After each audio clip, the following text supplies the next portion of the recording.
کیونکہ پاکی ناپاکی میں ہمارا اتنا دھیان نہیں ہوتا، اس لیے پھر ہمیں نبی علیہ السلام کی زیارت نہیں ہوتی۔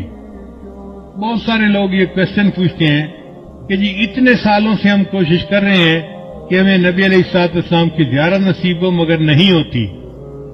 عام طور پہ جو ہم نے بزرگوں سے سنا ہے اس کی دو وجوہات ہوتی ہیں، ایک نگاہ ناپاک ہوتی ہے اور ایک بدن یا کپڑے ناپاک ہوتے ہیں جس کی وجہ سے زیارت سے محروم ہو جاتے ہیں۔ اگر ان دو چیزوں پر محنت کریں تو اللہ تعالیٰ زیارت نصیب جلدی فرما دیں گے۔ نگاہ کا بہت زیادہ پرہیز کریں، 100% پرہیز کریں گے تو اللہ تعالیٰ کی طرف سے پھر نبی علیہ السلام کی زیارت والی سعادت نصیب ہو جائے گی۔ میرے والدین چونکہ شروع سے ہی نیکی کی زندگی گزارنے والے تھے تو میں نے تذکرۃ الاولیاء کتاب 5ویں کلاس میں پڑھی تھی۔ 5ویں کلاس کے بچے کو تو ابھی کنسیپٹ بھی نہیں ہوتا، مگر مجھے والد صاحب نے وہ کتاب لا کر دی کہیں سے، تو میں نے اس میں اللہ والوں کے واقعات پڑھے تو دل میں بڑا شوق ہوا کہ مجھے بھی اس لائن پہ چلنا ہے اور اللہ والوں کی لائن پہ آگے بڑھنا ہے۔ پھر اس میں ایک کتاب میں میں نے پڑھا کہ نگاہ کا بہت پرہیز کرنا چاہیے، تو چھوٹی عمر میں ابھی میں بالغ نہیں ہوا تھا، اس عمر سے ہی نگاہ کا پرہیز شروع کر دیا۔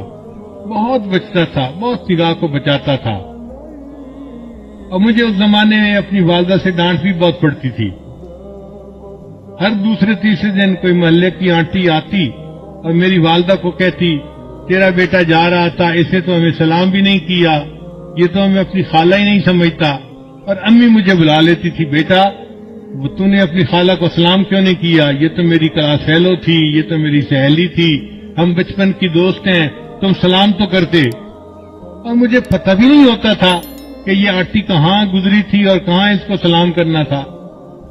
تو میں آگے سے ایک بار کہتا تھا، امی آنٹی سے یہ پوچھو کیا میں نے اس کی طرف دیکھا تھا؟ تو جب امی پوچھتی تو پھر وہ آنٹی کہتی ہاں یہ تو یوں کر کے چلتا ہے، سارے اس کا نیچے لگا ہوتا ہے، زمین کے علاوہ تو کچھ دیکھ نہیں رہا ہوتا، اس نے کہا اس کو۔ میں نے کہا امی مجھے یہ بھی نہیں پتا میرے پاس سے مرد گزرا ہے یا عورت گزری ہے، میں کس کو سلام کرتا؟ تب جا کے میری جان چھوٹتی تھی۔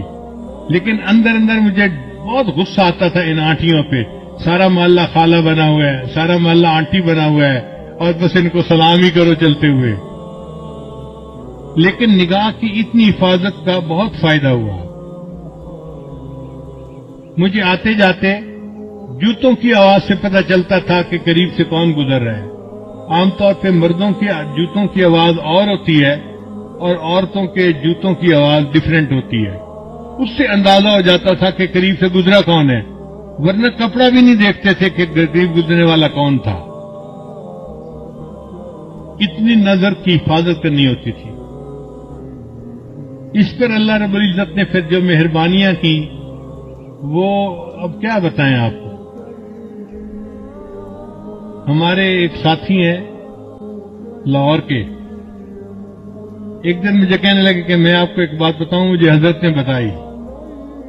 میں نے کہا بتائیں۔